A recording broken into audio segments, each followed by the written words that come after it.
สบายดีพี่น้องสบายดีตอนสวยเลยพี่น้องจ้าเนาะเขาก็จะมาจัดของส่งผู้โชคดีเนาะขอบคุณคุณพี่หลายๆเด้อที่คอยซัพพอร์ตเนาะซื้อของในห้าง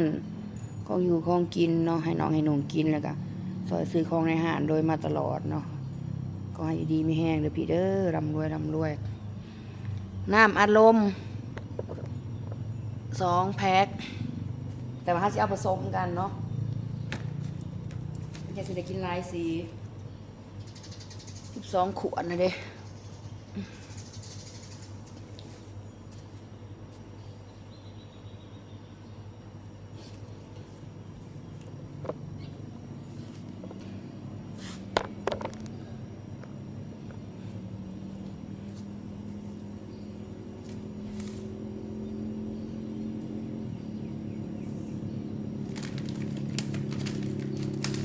เอาผสมกันไป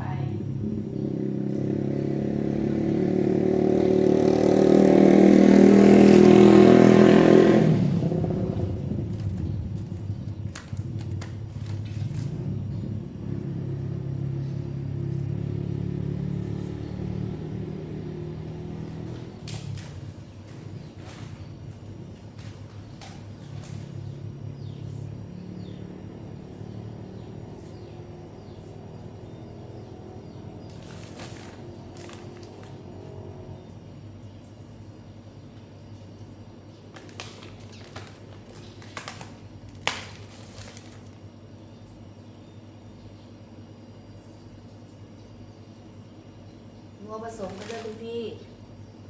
จะได้กินหลายอย่าง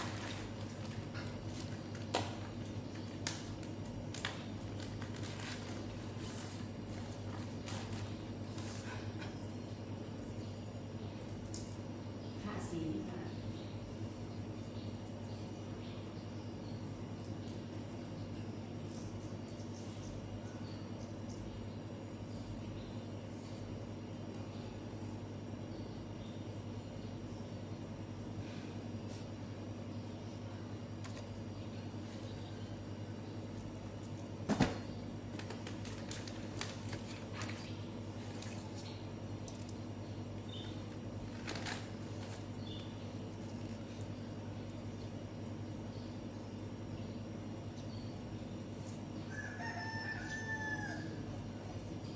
ครบเลยจ้ะ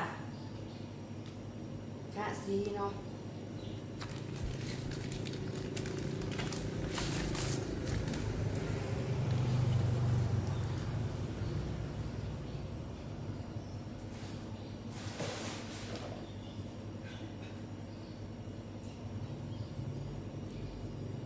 เรียบร้อย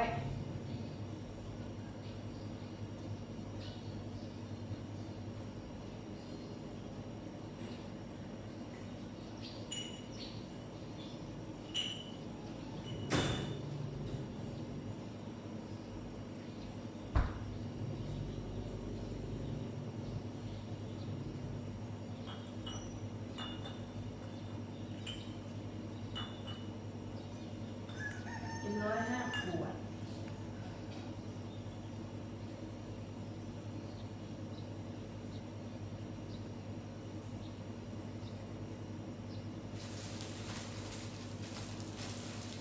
ขนมห่อใหญ่6 ห่อ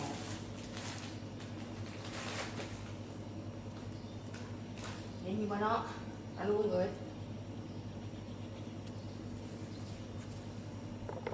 ตั้งกล่องไก่โพดอะไร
4 คน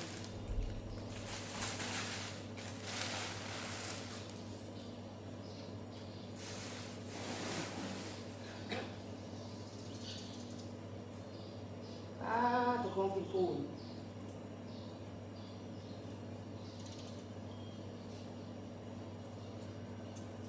ไปดูลูกชิ้นก่อนมันน้ำแข็งมากอันนี้เดี๋ยวลูกชิ้นใหญ่ฮอทดอกปีกเป็ดน้ำแข็งขนมแล้วเลยเยี่ยมร้อยว้าวกองกินผูดไม่ต้องเลย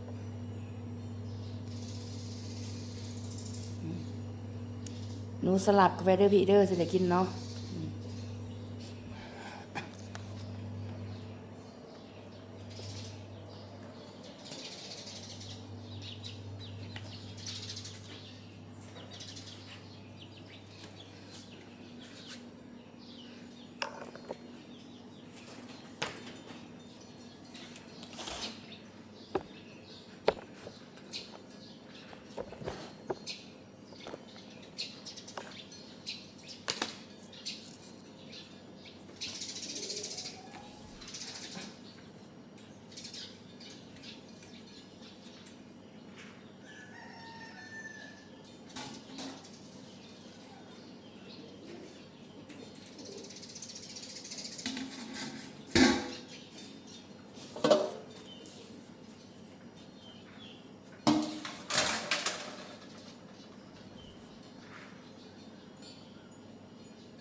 ปีกเป็ด3 โล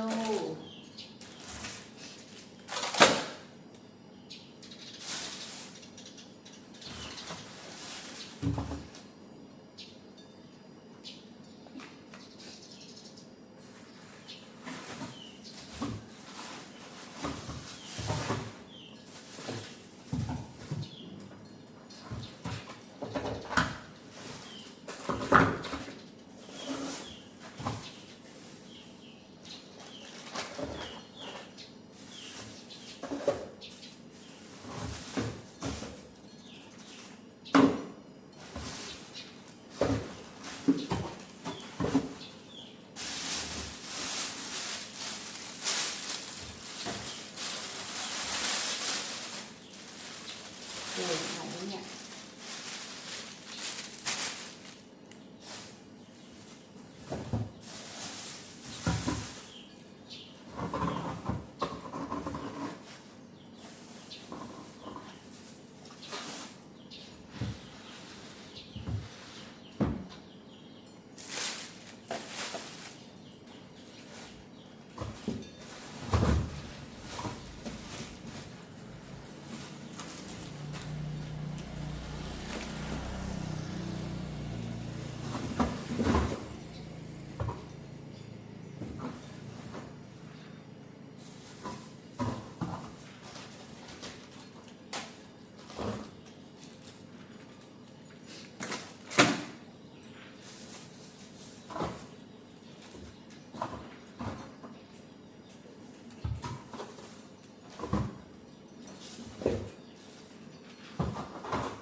เรียบร้อยเลยพี่น้องเลยจัดไปที่เรียบร้อยพี่น้องตรงป้าย